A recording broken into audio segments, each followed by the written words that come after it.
ఎవరికి జరగనంతగా అంటే ఎన్నో సమస్యలు ఉండగా ఒక ఒక నన్ను టార్గెట్ చేసిన విధానం నాకు అర్థమైంది. రానివ్వకూడదు, ఆలోచన ముందుకు వెళ్ళకూడదు, ఆగిపోవాలి. తీసుకుంటాను నేను అవన్నీ.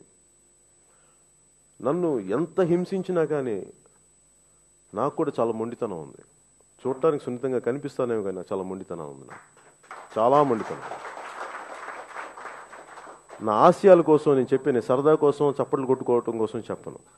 నా ఆశయాల కోసం నేను ఎలాంటి స్థాయికైనా త్యాగానికి సిద్ధమైపోతాను. నాకు అంత బలమైన నమ్మకాలు ఉన్నాయి, అంత బలమైన విశ్వాసాలు ఉన్నాయి. మీరు నన్ను కేవలం ఇంతకాలం ఒక నటుడిగా చూసిండొచ్చు.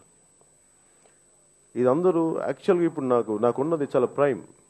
ఇప్పుడు చేస్తే నాకు యాక్చువల్ గ్రోత్, ఇప్పుడు సినిమా ఫీల్డ్లో ఇప్పుడు నాకు గ్రోత్ వస్తాయి. నేను దాన్ని వదులుకొని వస్తున్నాను.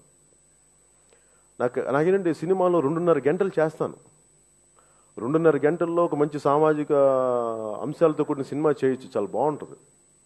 చప్పట్లు పడతాయి, కన్నీళ్ళు పెట్టుకుంటారు, ఏడుస్తారు. కాదు 2.5 గంటల తర్వాత బయటకు వచ్చి రోడ్డు మీదకి బయటకు వచ్చి ఆ సీన్ బాగుంది, ఈ సీన్ బాగుంది చెప్పి వెళ్ళిపోతాం, ఇంటికి వెళ్ళిపోతాం. దానివల్ల సమాజానికి 1 గంట ఆలోచన ఉంటుందేమో, కొద్ది రోజులు ఉండిపోద్దేమో, కానీ నిజానికి సమాజానికి ప్రాక్టికల్గా మార్పు చాలా చాలా ఒక 0.1% తీసుకొస్తాం. కానీ అదే కానీ రాజకీయాలు కానీ ఉంటే అదే ఆలోచన విధానంతో ఇవన్నీ నిజమైన కష్టాలు.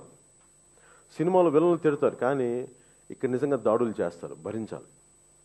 నేను సినిమా కంటే కూడా నేను నిజ జీవితంలో నేను దేనిని ఎదుర్కోవడానికి సిద్ధంగా ఉంటాను.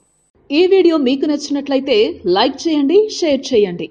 ఇలాంటి మరిన్ని సరికొత్త సినిమా వీడియోల కోసం ఛానల్ని సబ్స్క్రైబ్ చేయండి. అలాగే ఇక్కడ ఉండే ఈ గంట సింబల్ని క్లిక్ చేయండి. మేము అప్డేట్ చేసే ప్రతి వీడియో నోటిఫికేషన్స్ మీకు వచ్చేస్తాయి.